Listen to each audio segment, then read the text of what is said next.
Hey, this is Kevin for 88.7 WRHU Radio Hofstra University.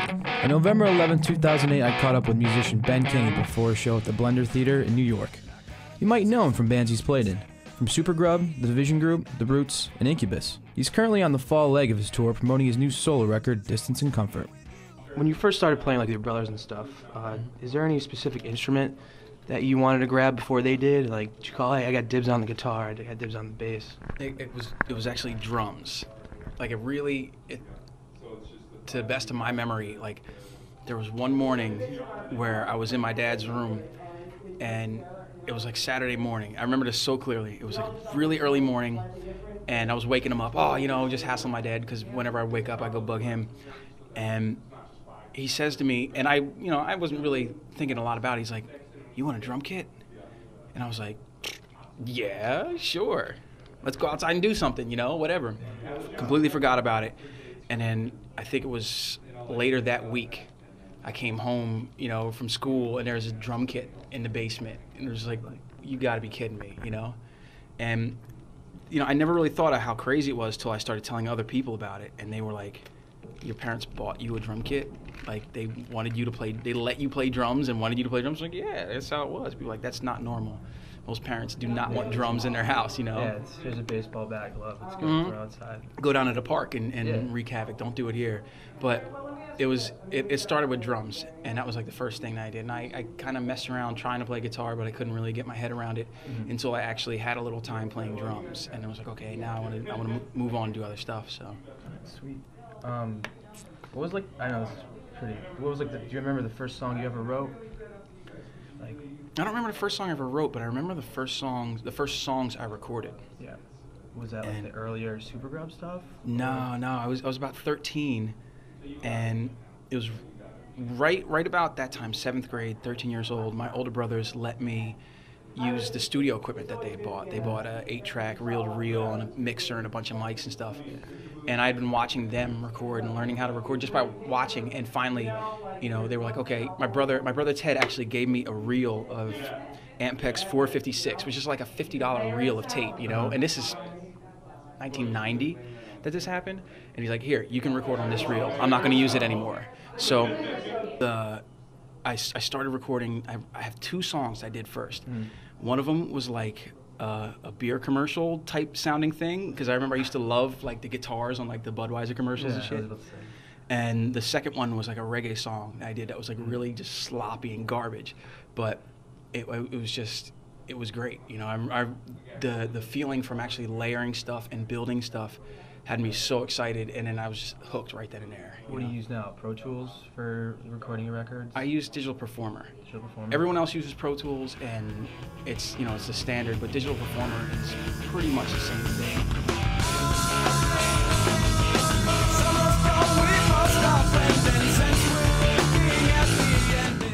Well, the Supergrub thing started. It originally started like '95. It's such a long, so it was like awkward right out of high story. School almost, right? Yeah. Basically, it's like no college. Let me just make music and. That was the plan. Yeah. And at times it worked really well, and other times it wasn't all that great. Mm-hmm. But it always was moving forward. Even when things kind of dissipated.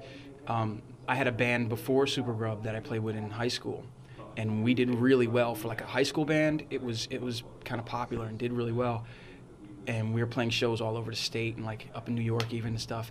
And it was after that I was like, what am I gonna do? I have no idea what I'm gonna do. I need to make a band. There wasn't MySpace back then. No. Find a band I had AOL, and I was like the only person in New Jersey that had AOL. It's like '94. Dial-up connection. Yeah, absolutely.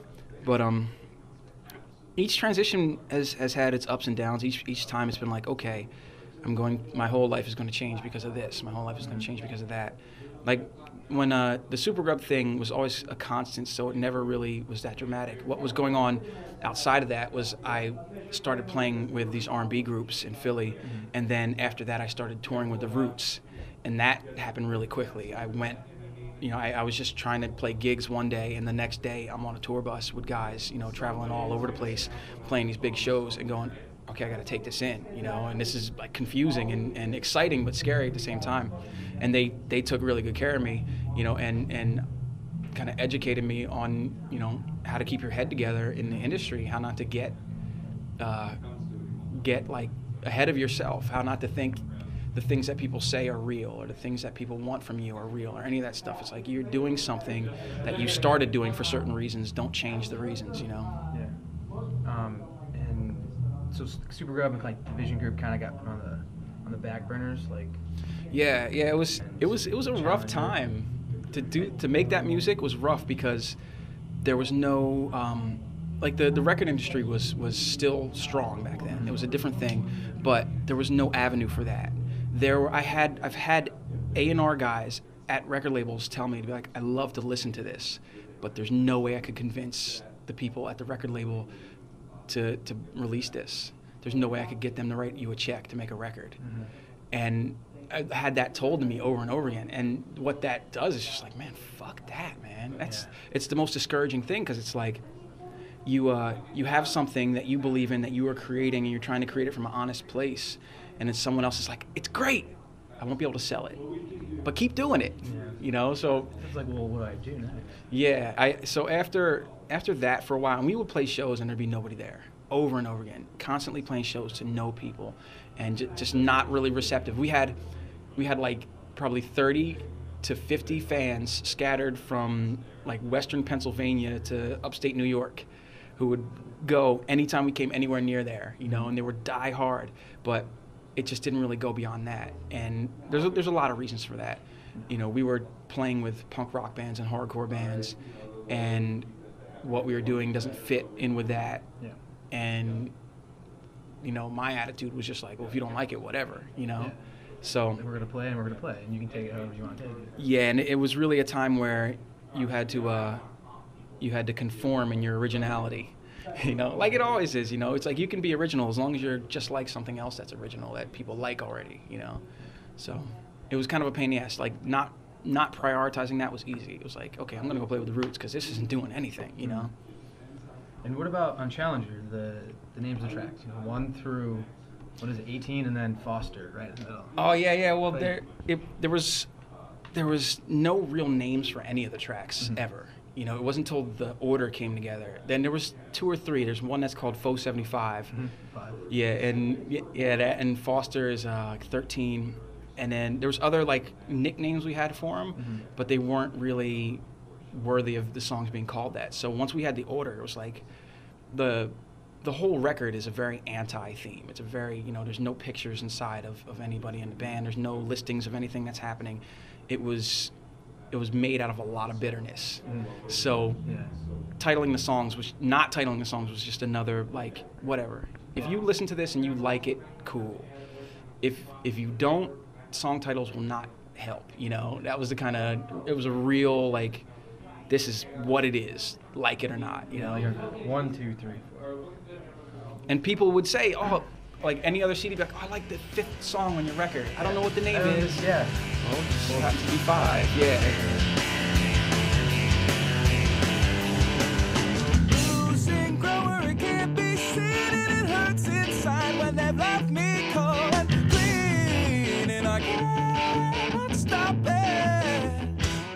Who takes care of your cat when you're out on tour, like with Incubus or right now? Because I know your cat's a big part of your life. My cat can actually, she could take care of herself pretty well, but she doesn't have opposable thumbs. So I got a couple people that help me out, you know. Killmore stopped by and... No, he actually has a cat of his own now. Oh, really? Yeah. So I don't know. His cat's pretty cool. Yeah. He's had it for a while, kind of deep, but yeah. And I know Brandon's got a dog. Mike has a little terrier. He's got a couple of dogs. And then Jose's got a cat. Yeah. No one really